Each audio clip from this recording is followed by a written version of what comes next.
Web designing की अपनी जो आज की क्लास रहेगी उसमें अपन जो एट्रीब्यूट हैं यानी टैग के साथ में एट्रीब्यूट को कैसे अपन यूज कर सकते हैं और जो जितनी भी अपनी टैग हैं कौन सी टैग के साथ में कौन सा एट्रीब्यूट किस तरह से यूज किया जाता है तो वो अपन इस लेक्चर में देखने वाले हैं। तो देखो जो एट्रीब्यूट है उसकी डेफिनेशन क्या होती है। एट्रीब्यूट जो कि टैग के प्रॉपर्टीज़ को क्या कर देती हैं, चेंज कर देती हैं। कोई भी टैग है उसकी प्रॉपर्टीज़ को अगर आपको चेंज करना है, उसमें बदलाव करना है तो आप वहाँ पे एट्रीब्यूट का यूज करोगे। प्रत्येक एट्रीब्यूट में आमतौर पर एक वैल्यू जुड़ी रहती है, यानी एट्रीब्यूट की होती है एक वैल्यू, है ना, जिसे निम्न प्रकार से लिखा जाता है।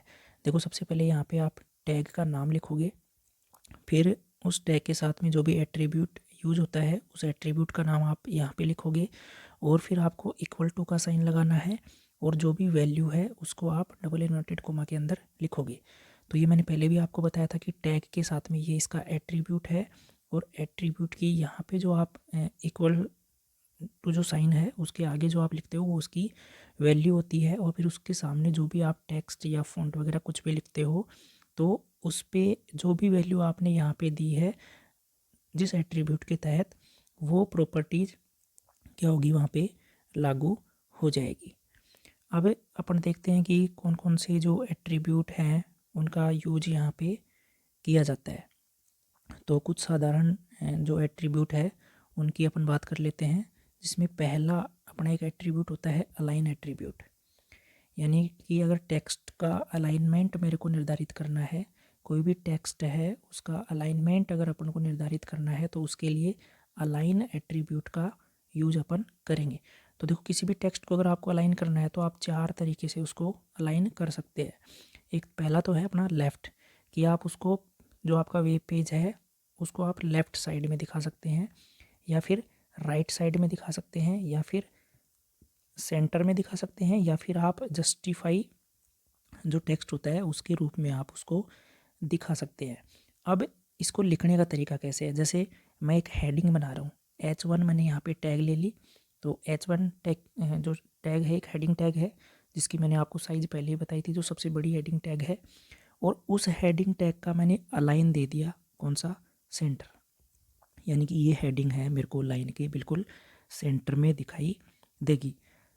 और यहाँ पे मैंने एक नाम लिखा, तो ये जो नाम है ये हेडिंग के रूप में बन के आएगा और कहाँ पे शो होगा अपन को, सेंटर में। और H1 को मैंने यहाँ पे बंद कर दिया। अब जैसे मान लो सेंटर की जगह मैं यहाँ पे लेफ़्ट करता हूँ, सेंटर की जगह यहाँ पे मैंने क्या कर दिया, लेफ़्ट कर दिया।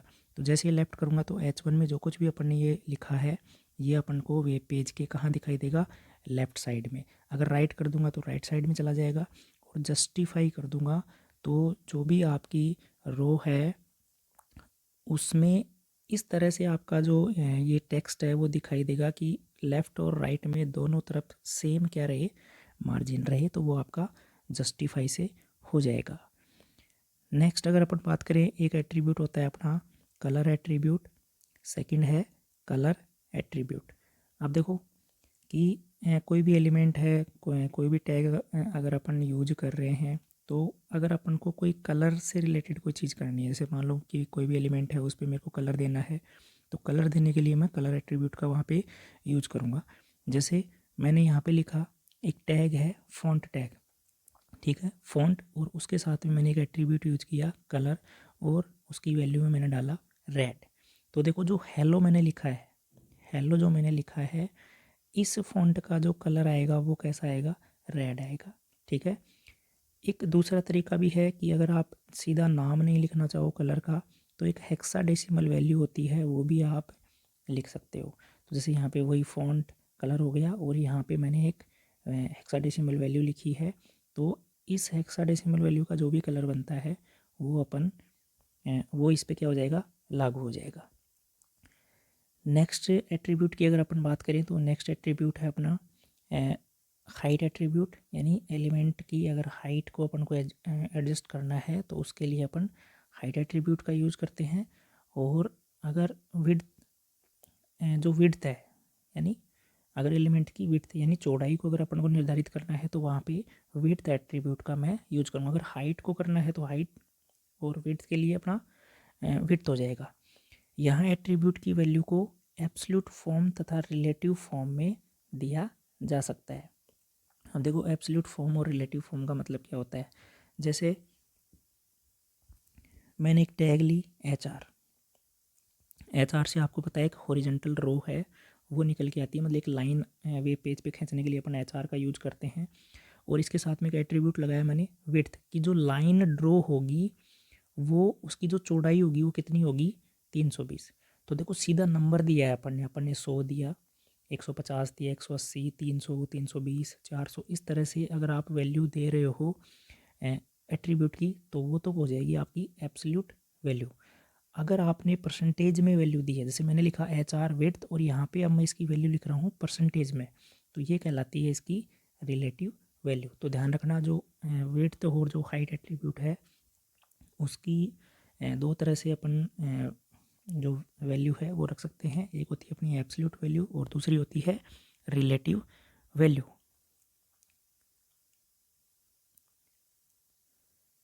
अब बात करते हैं अपन की जो बॉडी टैग है, बॉडी टैग के साथ में कौन कौन से जो एट्रीब्यूट हैं उनका अपन यहाँ पे यूज कर सकते हैं।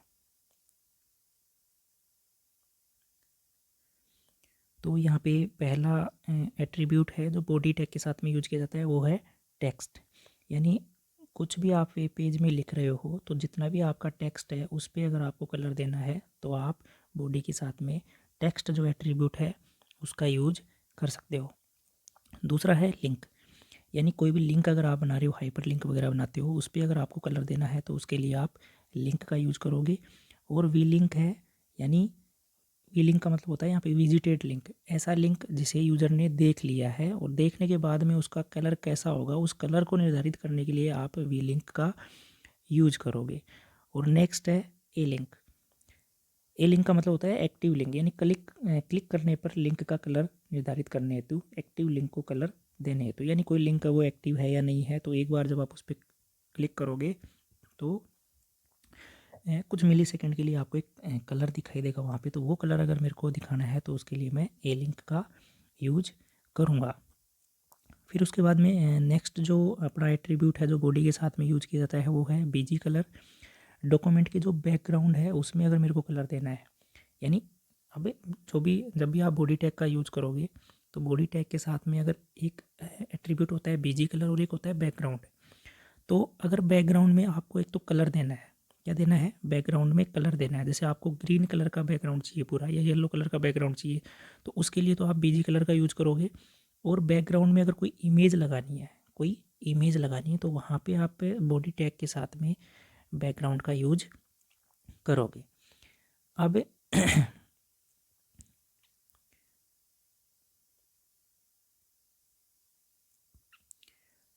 अब अगर जैसे एग्जांपल कि मैं आपको बताऊं कि जैसे बॉडी टैग है, बॉडी टैग के साथ में मैंने बताया था पहला कौन सा होता है टेक्स्ट एट्रीब्यूट। तो यहाँ पे टेक्स्ट क्या है, इस बॉडी टैग का एट्रीब्यूट है और इसकी वैल्यू मैंने ले ली ग्रीन।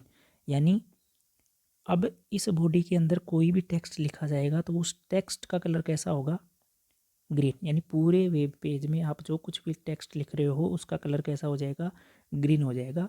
और जो पेज है उसका बैकग्राउंड, यहाँ पे मैंने इमेज का एक नाम डाला है तो ये इमेज आपके पीसी में होनी चाहिए, तो वहाँ से ये इमेज उठाएगा और आपके वेब पेज पे उसको डिस्प्ले करवाएगा। ऐसे ही एक और एग्जांपल है अपना, जैसे बॉडी के साथ मैंने टेक्स्ट लिखा, ग्रीन लिखा और बैकग्राउंड में मैंने यहाँ पे एक पाथ दिया है, कोई भी मेरी इमेज वगैरह है तो उसका पाथ भी अपन यहाँ पे दे सकते हैं, तो उसके थ्रू भी आप यहाँ पे लगा सकते हो।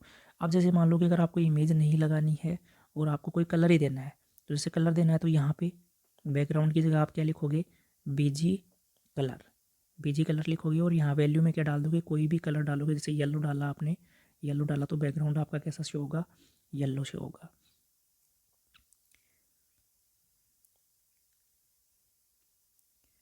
आगे जब बैकग्राउंड एट्रीब्यूट का उपयोग किया जाता है तो यह बीजी कलर एट्रीब्यूट को ओवरराइड करता है। कहने का मतलब ये है कि आपने बीजी कलर और बैकग्राउंड जो एट्रीब्यूट है दोनों को एक साथ यूज कर लिया, तो फिर दोनों तो एक साथ लग नहीं पाएंगे, तो उस टाइम पे क्या होगा, तो उस टाइम पे जो आपने बैकग्राउंड में जो इमेज डाली है वही आपको क्या होगी, डिस्प्ले होगी। ध्यान रखना, अगर दोनों एक साथ यूज करोगे तो बीजी कलर को ओवरराइड करेगा कौन, जो बैकग्राउंड एट्रीब्यूट होता है वो। इस प्रकार की इस मामले में इमेज बैकग्राउंड में दिखती है, ना कि बैकग्राउंड कलर दिखता है। हालांकि यदि इमेज नहीं मिलती है तब उस मामले में बीजी कलर बैकग्राउंड में दिखाई देगा। मान लो आपने जो इमेज लगाई है और वो आपके पीसी में नहीं है और वहाँ पे आपने बैकग्राउंड और बीजी कलर दोनों का यूज किया है, तो अगर उसको वो इमेज नहीं मिलेगी तो वो बीजी कलर में जो आपने कलर डाला है उसको शो कर देगा। अगर इमेज आपके पीसी में है और आपने सही नाम उसका दिया है तो फिर वो क्या करेगा, जो इमेज है उसको डिस्प्ले करेगा। जैसे यहाँ पे एक एग्जाम्पल है अपने पास। एग्जाम्पल में आप देख सकते हो, वही HTML से स्टार्ट किया, हेड के अंदर अपन ने टाइटल ले लिया एक और हेड को यहाँ पे क्लोज कर दिया। फिर बॉडी स्टार्ट किया, उसके साथ में टेक्स्ट में जैसे मैंने ग्रीन ले लिया कि जो भी टेक्स्ट आएगा वो कैसा आएगा, ग्रीन आएगा। और जो वेब पेज है उसका जो बैकग्राउंड कलर होगा वो कैसा होगा, ब्लैक होगा। यानी पूरा जो वेब पेज है वो तो ब्लैक कलर का दिखेगा आपको, और उसमें जितना भी टेक्स्ट होगा वो ग्रीन कलर का। और फिर H1 में एक हेडिंग लिखी है मैंने यहाँ पे, ये जो हेडिंग लिखी है और H1 को बंद कर दिया। तो ध्यान रखना, H1 में जो भी टेक्स्ट है ये टेक्स्ट अपन को कैसा दिखाई देगा, ग्रीन कलर का। ऐसे ही फिर आगे मैंने एक नॉर्मल टेक्स्ट भी लिखा है, this is sample text by Rajesh sir. तो ये मैंने एक टेक्स्ट लिखा है, तो इस टेक्स्ट का कलर भी अपना कैसा रहेगा, ग्रीन यहाँ पे रहेगा। और पूरा जो वेब पेज है उसका जो कलर रहेगा वो कैसा रहेगा, यहाँ पे ब्लैक रहेगा। तो कुछ इस तरह से इसका अपना यहाँ पे आउटपुट है वो जनरेट हो जाएगा।